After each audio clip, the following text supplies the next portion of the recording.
যে মাহফিল করাবে ওগুলা বাইরের বক্তা গুলা মানুষ যেমন জমে,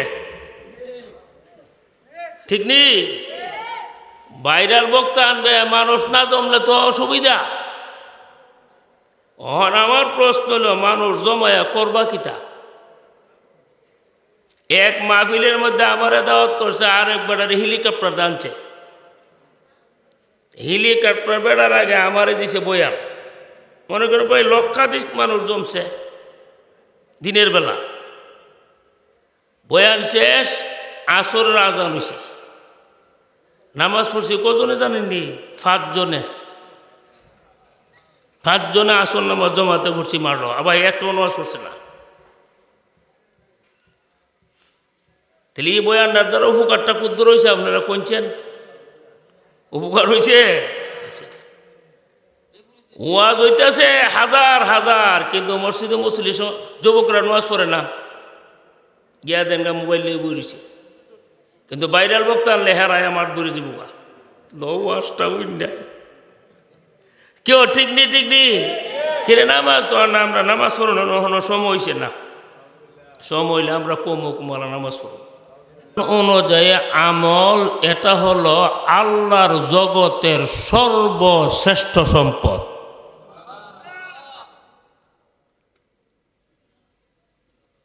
তার কারণ হইল, দুনিয়াতে অর্থ সম্পদ মর্যাদা পদ যা কিছু দেখেন সবগুলি হইল ক্ষণস্থায়ী। যেমন আপনি এখন ধনী, আমনের এই দণ্ডা যে সবসময় থাকবো গ্যারান্টি নাই। যে কোনো সময়ে দণ্ডা আপনার হাত থেকে চলে যেতে পারে, অথবা দম থাকবে আপনি চলে যাবেন। ঘুমাইছেন কেন গীতা? হয়তো অর্থ সম্পদ আপনার হাত থেকে চলে যাবে, অথবা অর্থ সম্পদ রেখে আপনি কবরে চলে যাবেন। তাহলে অর্থ সম্পদটা আপনার জন্য স্থায়ী না অস্থায়ী? অস্থায়ী। অর্থ সম্পদের দ্বারা তোমরা আনন্দিত হইও না, এটা স্থায়ী জিনিস না।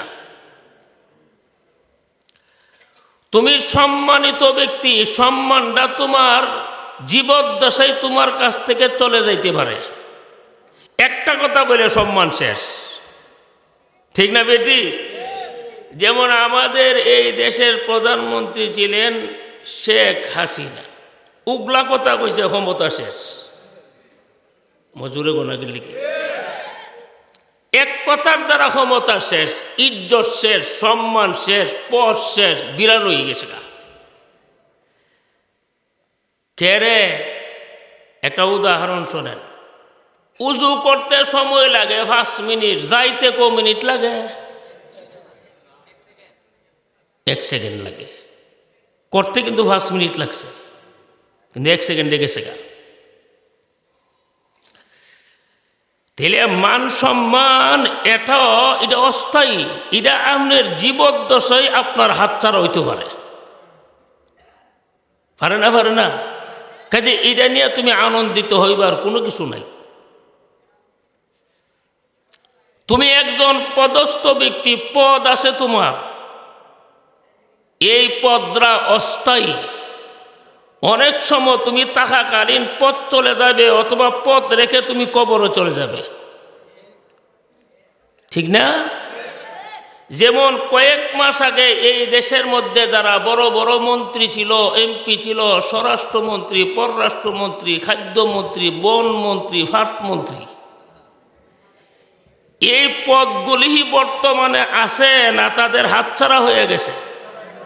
হাতছাড়া হয়ে গেছে। তারা আছে কই? তারা কই জেলে আছে, কই দেশের বাইরে আছে, কেউ ফলাই রুচি। তাহলে এই পদগুলি স্থায়ী না অস্থায়ী? অস্থায়ী। অনেক সময় তুমি থাকাকালীন পদ চলে যাবে, অথবা পদ রেখে তুমি কবরে চলে যাইবা। কাজে পদ নিয়ে অহংকার করার আর আনন্দিত হওয়ার কোনো ব্যবস্থা নাই। কিন্তু আল্লাহর যে কোরআন, আর কোরআন অনুযায়ী আমল, এই দুইটা জিনিস এমন শক্তি, এই দুইটা জিনিসের ফায়দা অনন্ত অসীম কাল মানুষ ভোগ করতে থাকবে। এটা শুরু আছে, শেষ নাই। এই কারণে আল্লাহ قل بفضل الله وبرحمته فبذلك فليفرحوا।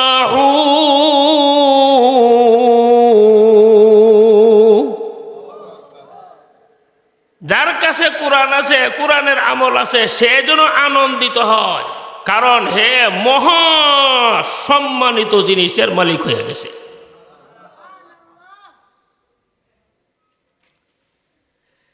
আপনারা কোন আলেমরার কাছে কিতা আছে? আলেমরার কাছে মহামূল্যবান সম্পদ আছে। এই সম্পদটার নাম হলো কোরআন, আর কোরআন অনুযায়ী আমল। এই যে বাড়িটা সুন্দর করে বানাইছেন, বাড়ির চিরকাল তখন যাবনি, বাড়ি থাকবা না থাকতেন না, অথবা বাড়ি বিচ্ছা শোনার মধ্যে যেমন লাগবো, দুইটার একটা। কিন্তু কোরআন অনুযায়ী আমল করেন, এই আমলের পুরস্কার চিরকালের জন্য আপনি লাভ করবেন, কোনোদিন এই পুরস্কার হাতছাড়া হবে না। এই কারণে বর্তমানে আল্লাহর এই জগৎটার মধ্যে আরশ, কুরসি, লৌহে কলম, আসমান, জমিন, গাছ, বৃক্ষি, তরলতা, সবচেয়ে দামি যে সম্পদটা, এটা হলো কোরআন শরীফ। এর চেয়ে দামি সম্পদ আসমানের নিচে, জমিনের উপরে একটাও নাই। আছে?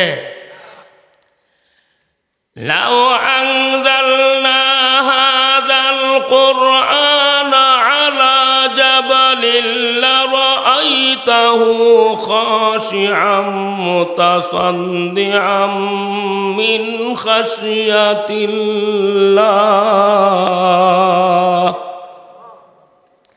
আল্লাহ বলেন, এই কোরআন যদি আমি বড় বড় পাহাড়ের উপরে রাখতাম, আল্লাহর ভয়ে পাহাড়গুলি পাউটা রইয়া যেত।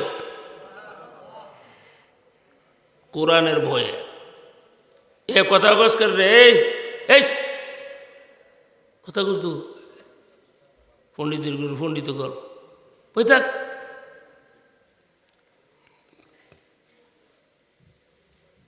একটা লোক সারা দুনিয়ার মালিক,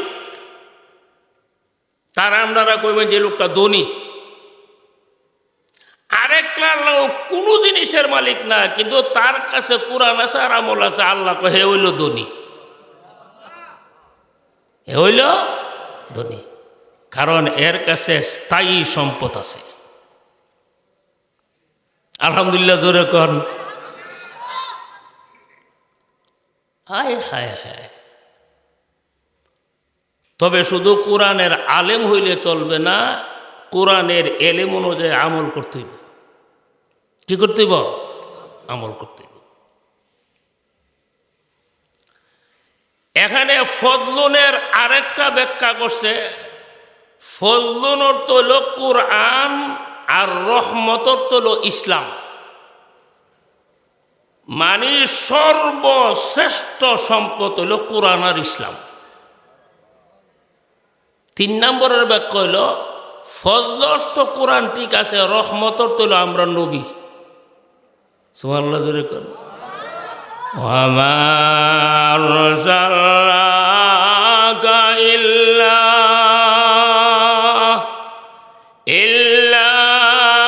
রাহমাতাল লিল আলামিন। নবী হইল তামাম জাহানের না, তামাম জগতের জন্য রহমত। তেলে সর্বশ্রেষ্ঠ সম্পদ হইল কোরআন আর আমরা নবী। এর চেয়ে বড় সম্পদ আর নাই। কিন্তু কোরআনের প্রতি মুসলমান এখন উদাসীন হয়ে গেছি আমরা। যত ওয়াজ বাড়তাছে, নামাজির সংখ্যা কমতাছে। ওয়াজ শুনে ঠিক, নামাজ পড়ে না। তোরা যে মাহফিল করাবে ওগুলা বাইরের বক্তা গুলা মানিস, মানুষ যেমন জমে, ঠিক নি? বাইরের বক্তা আনবে, মানুষ না জমলে তো অসুবিধা। আমার প্রশ্ন হলো, মানুষ জমায়া করবা কিতা? এক মাহফিলের মধ্যে আমারে দাওয়াত করছে, আর এক বেটার হেলিকপ্টার আনছে। হেলিকপ্টার বেড়ার আগে আমারে দিছে বয়ান। মনে করো ভাই লক্ষাধিক মানুষ জমছে দিনের বেলা। বয়ান শেষ, আসরের আজান হইছে। নামাজ পড়ছি কজনে জানেননি? 5 জনে। 5 জনে আসর নামাজ জমাতে পড়ছি, মারলো। আবার একটা নামাজ পড়ছে না। তাহলে এই বয়ানটার দ্বারা উপকারটা কুদ্দুর হয়েছে, আপনারা কোনছেন? উপকার হয়েছে? ওয়াজ হইতেছে হাজার হাজার, কিন্তু মসজিদে মুসলি যুবকরা নামাজ পড়ে না। গিয়া দেনগা মোবাইল নিয়ে বইছে, কিন্তু বাইরাল বক্তা আনলে হেরায় আমার বইরে যাবো। ওয়াজটা উইন্ডা কেউ ঠিক নি, ঠিক নি। কিরে নামাজ কর না, আমরা নামাজ পড়ানো সময় হয়েছে না। সময় হইলে আমরা কমলা নামাজ পড়ব। ঠিক আছে কথাটা? আয় হায় হায়। কুল বিফাদলিল্লাহি ওয়া বিরহমাতিহি ফালিয়াফরাহু। কোরআন থাকলে খুশি হও। তুমি তাহাজ্জুদ নামাজ পড়ো, আনন্দিত হও। 5 ওয়াক্ত নামাজ পড়ো, আনন্দিত হও। রোজা রাখো, আনন্দিত হও। জিকির করো, আনন্দিত হও। সম্পদ তোমার কাছে জমা আছে। তোমার বাড়ি আছে, গাড়ি আছে, নারী আছে, টাকা আছে, সব আছে। নামাজ নাই, রোজা নাই, কোরআন নাই, আমল নাই। তোমার মতন এতিম আখিরাতে একজনও নাই।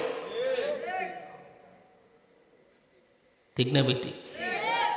আচ্ছা, আখিরাতে টাকা পয়সা চলবো নি? হীরামণি মুক্ত হাসরের মাঠে চলব?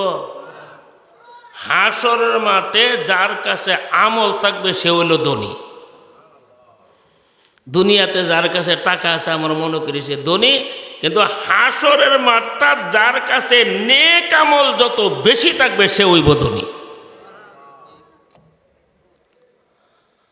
মান আমিলা সালিহাম মিন যাকারিন আও উনসা ওয়া হুয়া মুমিন ফালানুহিয়ান্নাহু হায়াতান তাইয়্যিবাহ ওয়া লানাজজিয়ান্নাহুম আজরাহুম বিআহসানি মা কানু ইয়ামালুন। আল্লাহ বলছেন, যারা ইমানের সাথে সাথে নেক আমল করবে আমি আল্লাহ তার একটা শান্তির জীবন দান করব। শান্তির লাগি কই যেতেছে আমেরিকা, কই লন্ডন, কই জাপান, কই জার্মান, কই ইটালি যেতেছে না? কি লিখে যেতেছে? শান্তির লাগি। ঠিক আছে? আল্লাহ কর না, এগুলির মধ্যে শান্তি না, শান্তি হচ্ছে আমার ইবাদতের মধ্যে। আচ্ছা, আল্লাহ মিশা কথা কো কোনোদিন? আল্লাহ কোরআন যা বলছে সত্য না মিথ্যা? কোরআনের প্রত্যেকটি কথা সত্য, তার মধ্যে বিন্দু মাত্র কোনো সন্দেহ নাই। ইবাদতের মধ্যে শান্তি আছে। এক লোকে 10 তলার বিল্ডিং বানাইছে, যে রোমতাক বয়সী ফিট করছে, জাজিম ফিট করছে, খাট ফিট করছে, সব ফিট করছে। এশার নামাজের পরে গিয়া শুইছে, সারা রাত্র চাইতেছে, ঘুমো ধরছে না। শান্তি না ও শান্তি? সকালবেলা শখ ফুললে অত বড় হয়েছে। কি তো তোমার কি তো হয়েছে? সারা রাত ঘুম হয়েছে না। আল্লাহ তোর খাট গেছে কই, ঘুম দিল না কেরে তোর খাটে? তোর বাড়ি গেছে কই, তোর বাড়ি ঘুম দিল না কেরে তোরে? তোর জাদিম গেল কই, তোর জাদিমে ঘুম দিল না কেরে? তোর খাট গেল কই, তোর খাটে ঘুম দিল না কেরে? জাদিম, খাট, পালং, বিল্ডিং এইগুলো শান্তি না, শান্তি দেই আমি আল্লাহ। ঠিক না বেঠিক? এই কারণে আমরা সর্বশ্রেষ্ঠ সম্পদ কোরআন আমাদের সামনে আছে। আমরা কোরআনকে আঁকড়ে ধরতে হবে, কোরআন অনুযায়ী আমল করতে হবে, যদি আখিরাতের শান্তির আমরা যদি আশা করি। রাজি আছি না আমরা সবাই? আচ্ছা, কোরআন হই নামাজ পড়বার কথা কইছে না নামাজ বাদ দেওয়ার কথা কইছে? কোরআনে কইছে নামাজ পড়ো। কারণ আমরা দেশে কিছু গাঞ্জা ঘুরেছে, এরা নামাজ না পড়লো বলে চলবো। ও তো অনেক মানুষ হেরার প্রতি বিশ্বাস করে বইছে। আচ্ছা, 10 জন আলিম যদি আয়া ক যে নন্দনপুরের বাজারও দিকেছি আগুন লাগছে, 10 জন আলিমে খবরটা দিছে, আর একটা গাঞ্জা ঘোরা এখন আমি দিকেছি আগুন লাগছে না। 10 জন আলিমে কইতে যে আগুন লাগছে আর গাঞ্জা ঘুরে লাগছে না। এই মার্কেটে আপনার দোকান আছে, আপনি এই গাঞ্জা ঘরের কথা বিশ্বাস করবে? দূর দূর ফেরে তোর কথা বিশ্বাস করে, হুজুরের কথা বিশ্বাস করবে। কারণ 10 জন আলিম মিথ্যা কথা বলতে পারে না, ঠিক না ঠিক? সারা দুনিয়ার আলেমরা বলতেছে নামাজ লাগবে, কোরআন বলতেছে নামাজ লাগবে, হাদিস বলতেছে নামাজ লাগবে, ওলিরা বলে নামাজ লাগবে, গাউস বলে নামাজ লাগবে, নবী বলে নামাজ লাগবে। গাঞ্জা করে গেছে নামাজ হের কথা বিশ্বাস করে বুঝিছে গাঞ্জা করার কথা। জাহান্নামের আগুনে জ্বলন লাগবে। আসুন, আমরা জীবনের বড় একটা অংশ চলে গেছে, আর সামনে যতটা দিন আছে আমরা আল্লাহর এবাদত বন্দিগি করি। এবাদত ছাড়া কবরে হাসরে বাঁচবার মতন কোনো ব্যবস্থা নাই। ঠিক আছে? আল্লাহ আপনাদেরকে এই কোরআনের প্রতিষ্ঠান দিছে। আজকে 3 জন ছাত্র কোরআনের হাফেজ হয়েছে। একটা ছাত্র কোরআনের হাফেজ হইবার আগে 1000 বার কোরআন শরীফ খতম করুন লাগে। পড়তে পড়তে পড়তে পড়তে পড়তে পড়তে পড়তে পড়তে মুখদা ফেনা বাইর, এরপরে হাফেজ না আয়া ভর্তি হাফেজ হয়ে জায়গা। একটা ছেলে কোরআন হাফেজ হইতে 1000 বার কোরআন শরীফটা আগে ফরন লাগে।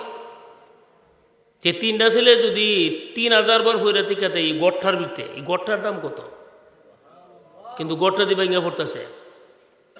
আপনার বাড়িতে অত সুন্দর বিল্ডিং তুলে লিছো, এটা তো কোনো দাম না, এটার দাম আছে। এটার ভিতরে কোরআন তেলাওয়াত হইতেছে, আল্লাহর রহমত এখানের উপরে নাজিল হইতেছে। ঠিক না বিদিক জোরে কর? এইভাবে যদি প্রতি বছর 3 জন 4 জন 5 জন 10 জন হাফেজে কোরআন বাইর, লক্ষ লক্ষ কোরআন খতম এই গড়টার ভিতরে চলবে। এই গড়ের দাম আল্লাহর দরবারে অনেক বেশি, যদিও বেশ্রী, যদিও ছোট। কাবাগর আপনারা দেখছেন না? কাবাগর সুন্দর। কাবাগর তো এটা ডিব্বা যেমন একটা গড়, আবার কালা কাপড় দিয়ে বেড়াতে রেখেছে। এর থেকে কত সুন্দর বিল্ডিং আমরা ডাহা শহরে আছে, গুলশান। কিন্তু ডাহা শহরের গুলশানটা দেখবার লাগে আমেরিকার থেকে কোনো বেড়া লক্ষ লক্ষ টাকা খরচ করে আইব। কিন্তু কাবা কালাগড়ে দেখবার লাগে সারা পৃথিবীর থেকে কোটি কোটি টাকা খরচ করে দেখতেছে।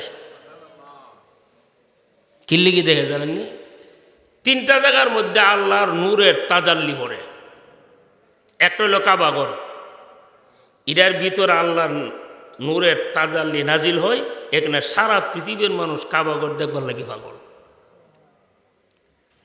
2 নম্বর, মুমিনের কলবের ভিতরে আল্লাহর নূরের তাজাল্লি আছে। সুবহানাল্লাহ জোরে কোন।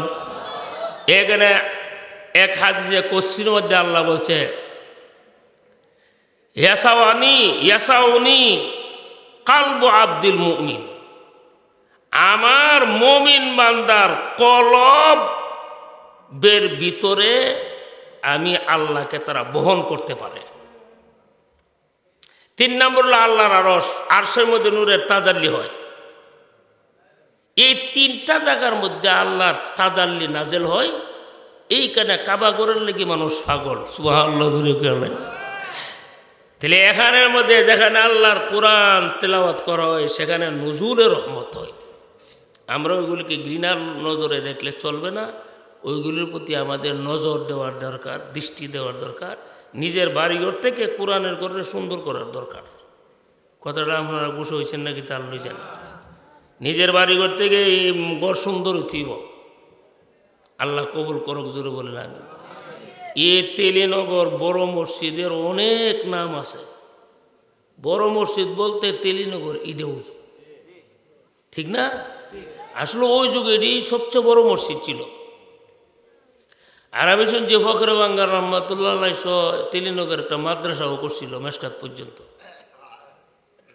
এই মাদ্রাসা নাই না। না না এখন এই ফখরে বাঙ্গালের হাতের তৈরি মাদ্রাসা নাই, এটা কোন নজর হয়েছিল? এখানে হয়েছিল, ওই দিকে হয়েছিল মাদ্রাসা, এটা গেছে মসজিদের ওই পাশে, পুকুরটার ওই পাশে। তবে এখন একটা মাদ্রাসা ওই যে রহিমিয়া কাসিমিয়া, এটা আল্লাহ কবুল করক, জুড়ে বলে না আমি। এটা তিলিনগর এলাকার জন্য একটা ঐতিহ্য দিনই প্রতিষ্ঠান, ঠিক আছে? তাহলে আপনারা কমপক্ষে এই ভাড়ার মানুষ যারা আছেন, আপনারা এই মাদ্রাসার এই ঘরটারে সুন্দর করবার চেষ্টা করবেন। বিদেশি যারা আছে এরা যদি একটু মনোযোগ দেয়, নিজেরা কিছু দেয়, আরও বাইরের লোকের থেকে আনলো, তি মাদ্রাসা সুন্দর কোনো ব্যাপার না। তবে আপনারা ইয়ে করতে মজবুত ইচ্ছা নীতি, আল্লাহ কবুল করক, জুড়ে বলে না আমিন। আস্তাগফিরুল্লাহ রাব্বি মিন কুল্লি যামবিন ওয়া আতুবু ইলাইহি লা হাওলা ওয়ালা কুওয়াতা ইল্লা বিল্লাহিল আলিয়্যিল আযীম।